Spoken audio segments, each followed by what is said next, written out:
माथेरानमध्ये असलेली 108 ही रुग्णवाहिकेची सेवा अन्यत्र न्यायचा घाट घातला जात असून आमदार सुरेश लाड यांच्या प्रयत्नातून माथेरानमध्ये आलेल्या या सेवेने अनेकांचे प्राण वाचवले असल्याने स्थानिकांकडून रुग्णवाहिका अन्य ठिकाणी घेऊन जाण्यास तीव्र विरोध होतोय। भौगोलिकदृष्ट्या डोंगराळ भाग आणि पर्यावरणाचे महत्त्व लक्षात घेता माथेरानमध्ये अनेक अडचणींना सामोरे जावे लागते। त्यातील एक महत्त्वाची वैद्यकीय सुविधा येथे नेहमीच अडचणीची ठरली आहे। येथील शासकीय बैरामजी जिजीभाई रुग्णालय येथील स्थानिकांसाठी वरदानच आहे, पण येथील मर्यादित वैद्यकीय सुविधांमुळे अनेक जणांना आपल्या प्राणास मुकावे लागले आहे। माथेरान हा डोंगराळ भाग असल्याने तसेच घोडा हे मुख्य वाहन असल्यामुळे येथे नेहमीच अपघात होत असतात। त्यातच डोक्याला गंभीर दुखापत झाल्यास तातडीने उपचार करण्यास मर्यादा येत असतात।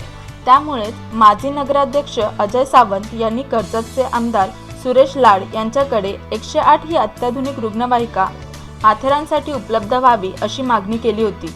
या मागणीची दखल घेत आमदारांनी तात्काळ माथेरानसाठी ही रुग्णवाहिका उपलब्ध करून दिली आहे। गेल्या 4 वर्षापासून माथेरानमध्ये आपली सेवा देत आहे। मागील काही दिवसांपासून सदर रुग्णवाहिका माथेरानमधून दुसऱ्या ठिकाणी घेऊन जाण्याचे प्रयत्न सुरू असल्याचे निदर्शनास येत आहे।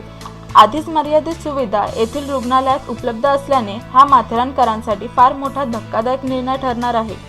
त्यामुळे ही रुग्णवाहिका माथेरानमध्येच राहावी यासाठी नगराध्यक्ष प्रेरणा सावंत यांनी पुढाकार घेतला असून त्या दृष्टीने प्रयत्न सुरू केले आहेत। माथेरानमध्ये सुरू असलेली 108 ही रुग्णवाहिका माथेरानमधून बाहेर नेण्याचे षडयंत्र काही लोक रचत असून माथेरानमधील मर्यादित असलेल्या सुविधांचा विचार करता आम्ही या रुग्णवाहिकेचा माथेरानकरांसाठीच वापर व्हावा हा प्रयत्न करणार आहोत। या रुग्णवाहिकेमध्ये व्हेंटिलेटर, ऑक्सिजन आणि इतर अत्याधुनिक सुविधा असल्यामुळे हार्ट अटॅक, गंभीर स्वरूपाचा अपघात, बाळंतपणामध्ये रुग्णांना तातडीने उपचार करण्यास मदत झालेली आहे। त्यामुळे माथेरानकरांना ही रुग्णवाहिका एक प्रकारे वरदानच ठरलेली आहे। संवाद मराठीसाठी मिलिंद कदम, माथेरान।